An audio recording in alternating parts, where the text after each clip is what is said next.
जानते हैं, जैसा कि हम पाकिस्तान में रहते हैं, हमें किसी भी मुश्किलात का सामना करना पड़ सकता है, यहाँ तक कि लीगल प्रोसीडिंग्स का भी, और बेकसूर हों तब भी। तो इस हवाले से हम जानेंगे कि हमारे क्या हुकूक हैं और इसका क्या पर्पस होता है। जाहिद जावेद भट्ट साहब हमारे साथ मौजूद हैं, माहिर कानून हैं। इनसे जानते हैं कि शिकायत और FIR में क्या फ़र्क है। अस्सलाम वालेकुम।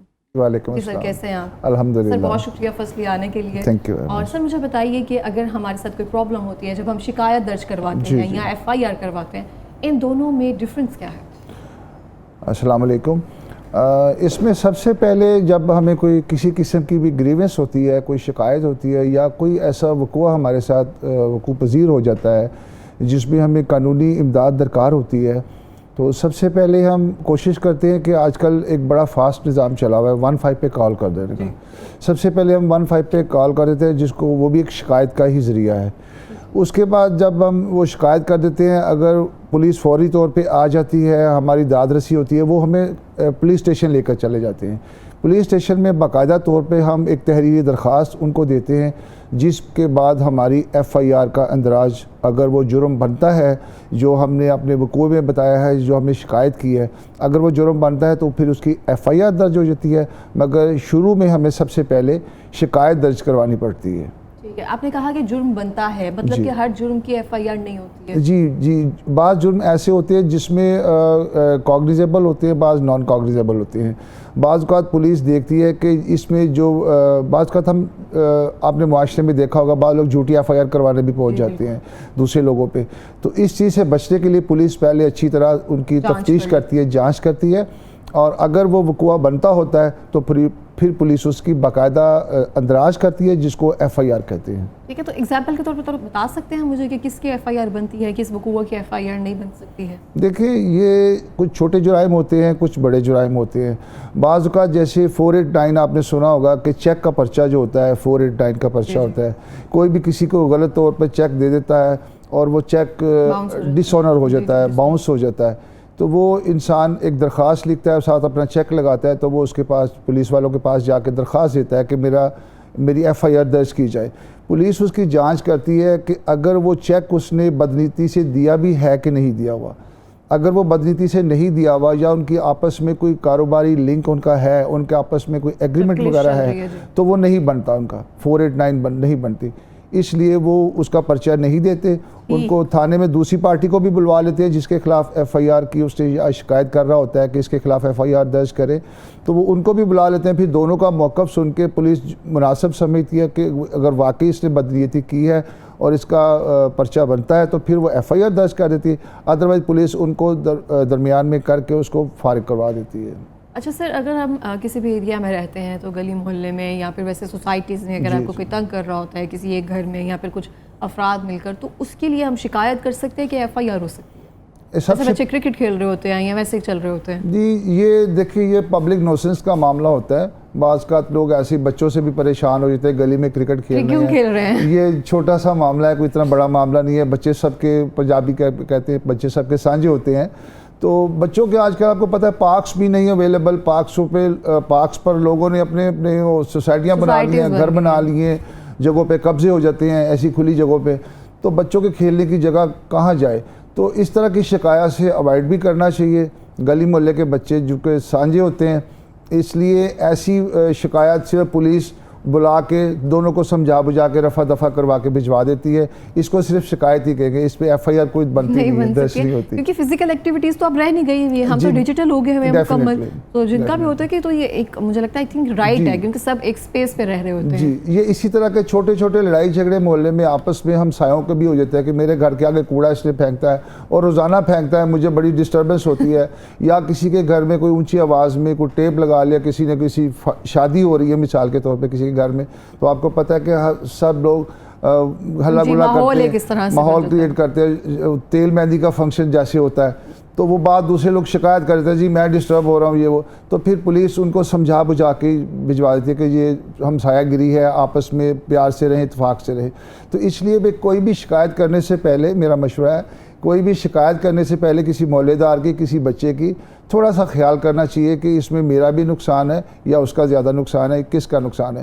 क्योंकि थाने में आम लोग, अच्छे लोग जाने से ग्रेज करते हैं। कोई भी शख्स नहीं चाहता कि उसको थाने में बुलाया जाए और वो थाने जाए और पुलिस उसके ख़िलाफ़ कोई ऐसे, और पुलिस का रवैया माज़रत के साथ, पंजाब पुलिस का, हमारी का रवैया भी ऐसा है कि थाने में एक शरीफ आदमी जाते हुए वैसे भी डरता है कि पुलिस का बिहेव अच्छा नहीं होता। अब इन अल्लाह का फजल करम से अब पुलिस का रवैया भी अच्छा होना शुरू हो गया है, बेहतर हो रहा है। क्योंकि देखिए हम लोग एज ए लॉयर सबसे पहले यही चाहेंगे कि रूल ऑफ लॉ और कानून की हुक्मरानी होगी तो हर बंदा अपने अपने फ़राइज़ को सही तौर पर समझेगा, ईमानदारी से करेगा इंशाअल्लाह ताला। तो ये मामलात है जो मुआशरे के छोटे छोटे मामलात हैं जिनको दौड़ के पुलिस को FIR करवाने पे और ज़बरदस्ती FIR करवाने के लिए अवॉइड करना चाहिए। इस तरह ये मुझे सुनकर बहुत अच्छा लगा है कि हमारे पुलिस वाले जो हैं उनका रवैया आपके बकौल वकीला कह रहे हैं जब वो बेहतर हो गया तो हो रहा होगा, अब अच्छा हो रहा है। थानों में काफ़ी तरक्की आई है, रेनोवेशन अगर हो गया तो मतलब बिहेवियर में भी हो रही है रेनोवेशन। जी, थानों में काफ़ी बेहतरी हो रही है। पुलिस ऑर्डर 2002 के तहत, अब चूँकि पहले 1934 में पुलिस रूल्स होते थे, उसके बाद 2002 में पुलिस ऑर्डर आ गया जिसके तहत उनके इख्तियारात को थोड़ा डिवाइड कर दिया गया और एक शोबा रखा गया जो इन्वेस्टिगेशन का और एक शोबा रखा गया ऑपरेशन का। तो पुलिस के इख्तियारात को भी कंट्रोल करने के लिए, उनको मतलब अच्छी तरबियत और अच्छा समझाने के लिए पुलिस ऑर्डर 2002 जो आया। आप अगर थोड़ा सा बता दें कि इसका मेनली पर्पस क्या है और ये किस लिए है, कि क्या किन ओहदों की डिवीजन हुई है? मेन तो 2 हिस्सों में पुलिस को तकसीम कर दिया गया ना। अब मिसाल के तौर पे आप FIR करवाने जाते हैं ना, तो सबसे पहले आप अपनी जब शिकायत दर्ज करवाते हैं तो वो बाहर एक स्पेशल कंप्यूटर पे बंदा बैठा होता है जो पुलिस का ही होता है, कांस्टेबल लेवल का। वो आपकी शिकायत को कंप्यूटर में दर्ज करके उसको नंबर लगा के वो आगे दूसरे SHO को मार कर देता है। SHO ऑपरेशन में भी आता है और इन्वेस्टिगेशन में भी उसका रोल होता है। वो जब दो हो गए ना, जैसे मैंने पहले बताया कि एक इन्वेस्टिगेशन डिपार्टमेंट बन गया और एक ऑपरेशनल है। ऑपरेशनल जो है उसमें इंतज़ामी मामला ज़्यादा हैं, जो इन्वेस्टिगेशन वाला मामला है उसमें फिर बीट्स बन गई हैं। किसी की जुलूसों पे ड्यूटी है, किसी की स्कूलों कॉलेज के बाहर ड्यूटी है, किसी की इसी तरह दूसरे मामला जो है, जैसे मैंने बताया 489 है, ये भी एक बड़ा अहम मामला है आजकल मुआशरे में, और दूसरे आम झगड़े जो होते हैं, इस तरह बीट्स बन गई हैं। तमाम पुलिस वालों को अलहदा उनके शोबे तफवीज़ कर दिए गए हैं कि अब वो इस चीज़ की तफ्तीश करेंगे। तो फिर SHO मार करके उसको भिजवा देता है और मुतलका जो पार्टीज़ होती हैं जिन्होंने कंप्लेंट की होती है या कोई मसला होता है फिर उनके पास जाता है। पुलिस को अब 2 हिस्सों में तकसीम कर दिया गया है और इससे निज़ाम बेहतर हुआ है। सबके पास सबकी ड्यूटीज़ जो है ना वो उनको पता चल गई है। आप पता चल गई है कि ड्यूटीज़ हमारी नहीं है या अगली जगह जाएं, वेट करना पड़ता है ना, जैसे दूसरे सेक्शन पे जाएं, दूसरे डेस्क पे जाएं, ये हमारा काम है। ये बेहतरी वाकई में आई है, रेनोवेशन तो हुई है। अच्छा मुझे बताएं कि अगर मैं FIR करवाने जा रही हूँ तो मुझे वहाँ पे कोई प्रॉब्लम आ रही है तो इसकी कानूनी सूरत हाल क्या हो सकती है? अगर मेरी कोई जुर्म ऐसा है या जिसकी मैं FIR कंप्लेंट करवा रही हूँ, वो बनती भी है लेकिन उसका इंदराज नहीं किया जा रहा, तो उसकी कानूनी सूरत हाल क्या हो सकती है? कानूनी सूरत हाल इसमें इस तरह है कि अगर आप वाकई ग्रीवेंस आपकी है और वाकई आपके साथ को वक़ुआ हुआ है, जैसे पर्स छीनने के मामलात हैं, औरतों के साथ बदतमीज़ी का मामला है और इसी तरह डकैती का मामला है, या इसी तरह रास्ते में एक्सीडेंट कोई हो गया, ये बड़ा सीवियर मामला है, तो इसकी आप फौरी तौर पे जब थाने में जाते हैं आप दरख्वास्त बाकायदा, वो आपको कहते हैं दरख्वास्त लिखते हैं, आप दरख्वास्त लिखते हैं। दरख्वास्त जैसे कि मैंने पहले बताया अब तो फौरी तौर पे कंप्यूटर पे दर्ज हो जाती है, कंप्यूटर पे दर्ज होके वो शिकायत आपकी चली जाती है SHO के पास। अब SHO उसको जब इन्वेस्टिगेशन में भिजवाता है, इन्वेस्टिगेशन वाला लेके उसकी तफ्तीश करने निकल जाता है और वो देखता है कि पर्चा बनता है कि नहीं बनता। अब देखिए जिस तरह मैं मुआशरे के जो हालात है उसके मुताबिक आपको बता रहा हूँ कि अगर आप किसी के ख़िलाफ़ FIR करवाने जाती हैं, आपके साथ कोई ग्रीवेंस हुआ है, तो दूसरी पार्टी असर और रसूख वाली है, वो आपका पर्चा, आपका FIR रखवाने की कोशिश करती है, तो उसको वो रुकवाने की कोशिश करते हैं, आप करवाने की कोशिश कर रही होती हैं। हालांकि आपके साथ वो वक़ुआ भी हुआ होता है, आप लीगली बिल्कुल आप हकदार होती हैं कि आपकी FIR दर्ज की जाए और इनके ख़िलाफ़ मुनासिब कार्रवाई की जाए, कानूनी कार्रवाई की जाए। तो वो जब नहीं करते तो फिर उसके लिए हमारे पास कानून में बहुत अच्छा रास्ता, एक जस्टिस ऑफ पीस बनाया हाई कोर्ट ने, जो एडिशनल सेशन जज हैं, उनको उन्होंने जस्टिस ऑफ पीस मुकर्रर किया हुआ है, उनके पास इख्तियारात हैं, वो पुलिस को फौरी तौर पे कॉल करते हैं। पुलिस में अब एसपी लेवल पे बैठते हैं, डिस्ट्रिक्ट कंप्लेंट सेल उसे कहते हैं। पुलिस वाले आपकी शिकायत 22A 22B के मुताबिक एक रिट होती है एडिशनल सेशन जज के पास। फौरी तौर पे आप अपना कोई अच्छा लॉयर करके आप 22 से 22B की रिट करती हैं और वो आपको फौरी तौर पे एसपी, जो मैंने बताया ना एसपी लेवल का बंदा जो डिस्ट्रिक्ट कंप्लेंट सेल मुकर्रर किया गया है, उसके पास वो अदालत नोटिस भिजवाती है, उसको बुलवाती है। वो फिर जो मुतलका थाना होता है वहाँ से वो तफ्तीशी जो होता है उसको बुलवा के उसको सारा जांच पड़ताल करके फिर वो हुक्म देती है और वो अपनी रिपोर्ट पेश करती है एडिशनल सेशन जज के पास, और एडिशनल सेशन जज उसके ऑर्डर करता है कि इसकी फ़ौरन FIR करके मुझे इसकी कॉपी फराहम की जाए। तो इस तरह आपकी FIR दर्ज हो जाती है। ठीक है, तो इसमें भी बेहतरी आ रही है, चीज़ें जो है वो लाइन अप होना शुरू हो रही है, एक तरह से हम ये कह सकते हैं। जी, इसमें काफ़ी बेहतरी आ रही है। इसमें सबसे पहली बात जो देखने की होती है कि अव्वल तो पुलिस को फौरी तौर पे FIR आपकी दर्ज करनी चाहिए, कानून के मुताबिक उसको अमल दरामद करते हुए आपकी FIR दर्ज करनी चाहिए। अगर वो ऐसा नहीं करता, कोई मेलफाइडी है उसके जहन में या पुलिस का जो तफ्तीशी है वो दूसरी पार्टी के साथ मिल गया, तो आपको फौरी तौर पे 22 से 22B की रिट करनी चाहिए। मगर इसमें आपको कोई अच्छा वकील जो क्रिमिनल लॉ को समझता हो वो करना चाहिए, क्योंकि बाज़ औक़ात आपके जो डिले हो जाती है ना, जस्टिस डिले जस्टिस डिनाइड, वो आपको वो वाला मामला हो जाता है, फिर आप तारीख़ों पे तारीखें भुगतते रहते हैं और आपको इंसाफ नहीं मिलता। मगर पुलिस वाले भी और अदालत वाले भी अब इस मामले में बड़ा सख्ती से अमल पैरा हो रहे हैं और किसी भी कंप्लेंट को जो आती है उसको दर्ज करके उसकी FIR अगर बनती है तो पर्चा देना शुरू कर दिया पुलिस ने इंशाल्लाह। सर, FIR जो है वो कितनी स्ट्रॉन्ग होनी चाहिए किसी भी केस की लीगल प्रोसीडिंग के लिए? अगर FIR स्ट्रॉन्ग ना हो तो क्या वो केस जो है वीक हो सकता है? जी बिल्कुल, FIR बेसिक बुनियाद ही FIR होती है। किसी भी जुर्म के आगे जो प्रोसीजर चलता है अदालत में, जब उसका ट्रायल चलता है, उसमें बेसिक FIR आपकी बहुत ज़रूरत है। FIR आपने दर्ज जब करवाई है तो उसमें ये ख्याल रखना चाहिए कि आपके 2 गवाह उस वक़ूए के ज़रूर होने चाहिए। ठीक है। उस FIR में आपने उनके नाम लिखे, उन्हें नाम और पते वगैरह लिख के जो भी मुतलका पुलिस ऑफिसर है उसको बताना है। फिर उनके बयानात भी पुलिस ने लिए होते हैं और FIR में 2 गवाहों का और ऐनी शाहिद जिसे हम कहते हैं उनका वक़ूए का बताना और आपका बयान और आपके गवाहों का बयान अगर स्ट्रॉन्ग है और आपकी FIR बिल्कुल ठीक है और कानून के मुताबिक दर्ज हो चुकी है तो उस पर फिर प्रोसीजर में भी इंशाअल्लाह ताला वो उनको सज़ा मिलती है। जो मुजरम होते हैं या मुलज़म होते हैं उनको फिर सज़ा मिलती है। मतलब कि जो भी FIR करवाने चाहिए उनको लीगल प्रोसीडिंग्स के बारे में या FIR के बारे में थोड़ी बहुत नी हाउ तो लाजमी होनी चाहिए। जी, नो हाउ होनी चाहिए। अगर नहीं है तो उसको चाहिए कि फौरी तौर पे किसी अच्छे वकील से मशवरा करें। ठीक है, मुझे बताएं कि अगर कोई मेरे घर में या फिर किसी दुकान पर किसी भी जगह पर आकर कोई एजेंट या फिर पुलिस का बंदा तलाशी लेने का कहता है कि तलाशी या छापा मार दिया जाता है, तो क्या वो कानूनी तौर पर जायज़ है या उनसे कोई जैसे हम सर्च वारंट कहते हैं वो चेक किया जाए, क्या इसकी प्रोसीडिंग्स है? देखिए, जहाँ तक छापे का ताल्लुक है या कोई इलीगल कोई किसी के घर में दाखिल होना, किसी शॉप में, किसी के आपकी प्रेमिसेस हैं जिसके आप लीगल ऑक्यूपेंट हैं और लीगल आप उसके ऑनर हैं, ठीक है, उसके अंदर अगर कोई पुलिस वाला दाखिल होने की कोशिश करता है बिला वजह तो वो गैर कानूनी है, वो नहीं दाखिल हो सकता, बिल्कुल नहीं दाखिल हो सकता।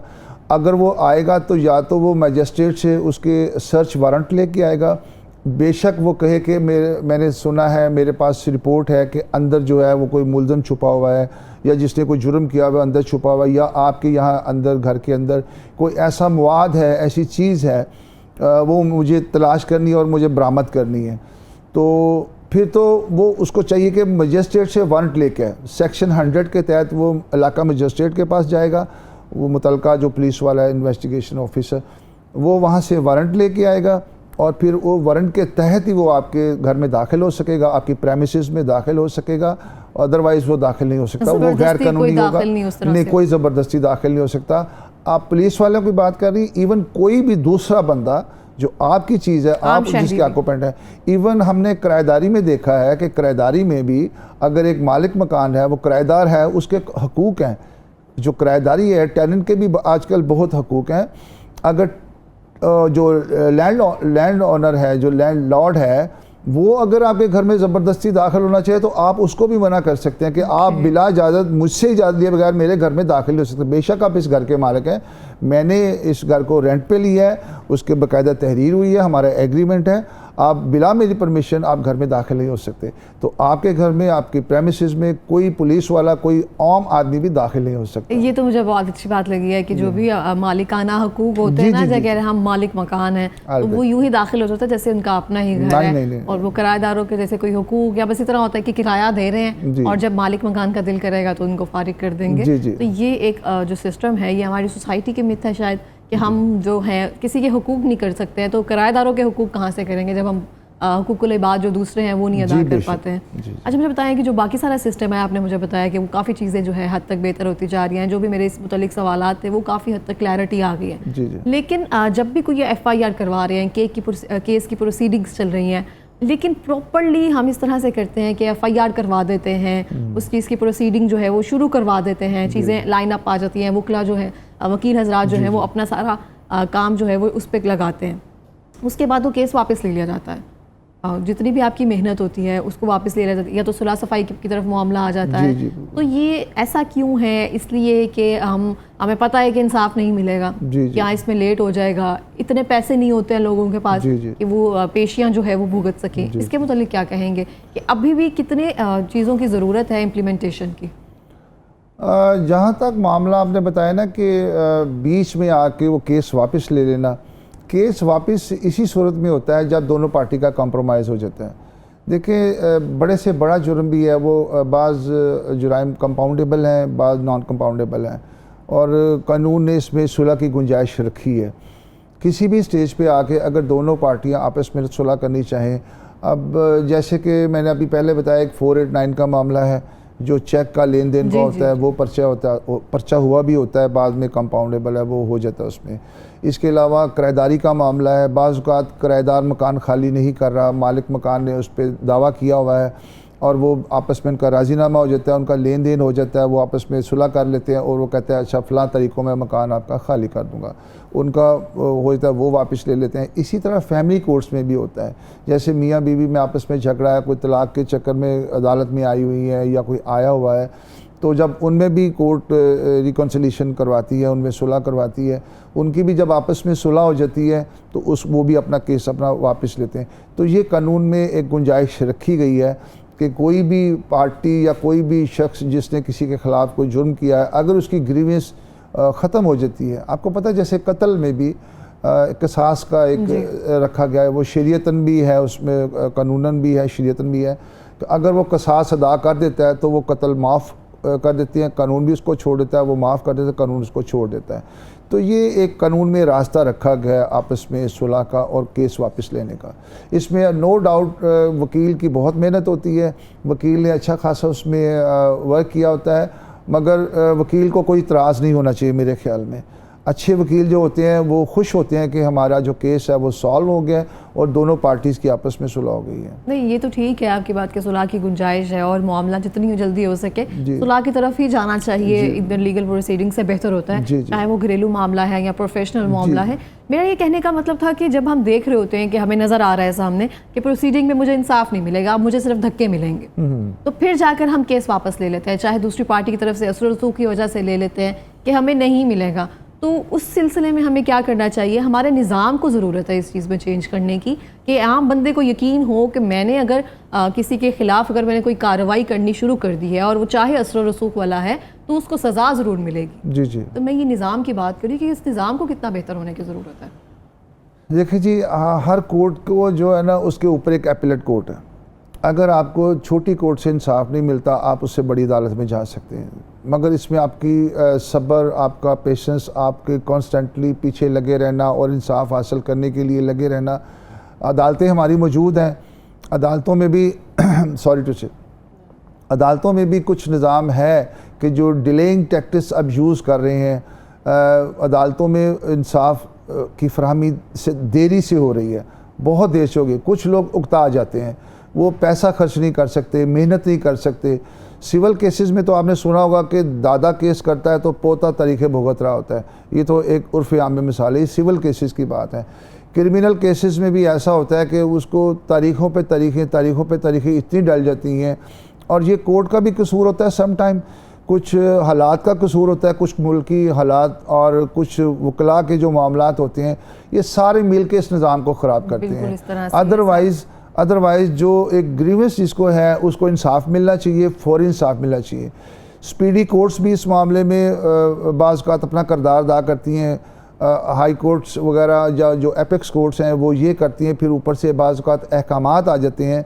उसका तरीक़ाकार आपने पूछा था, उसका हल ये होता है कि अगर आपका केस डिले हो रहा है, बार बार डिले हो रहा है और डिले पे डिले हो रहा है, तो आप हाई कोर्ट उसके बड़ी अदालत में जा सकती हैं कि मेरे इस केस को जल्दी डिसाइड करवाया जाए, और इसमें मैं चूँकि मेरा हक भी बनता है, और ये केस फिर वो जो जज होते हैं ना, जो जिसको उसको डायरेक्शंस आ जाती हैं हाई कोर्ट से। सर बहुत शुक्रिया आपका, हमारे पास टाइम कम है, थैंक यू सो मच बताने के लिए। डायरेक्शंस आ जाती हैं, फिर वो केस जल्दी उसको हल कर देते हैं। बिल्कुल बिल्कुल, बहुत ज़्यादा पेशेंस वाला काम है। जब भी आप अदालतों के चक्कर लगाते हैं तो हम कहते हैं उर्फ़ आम में कि अल्लाह ताला अस्पतालों और अदालतों के चक्कर से बचाए, और ये बात बिल्कुल दुरुस्त है। इसी के साथ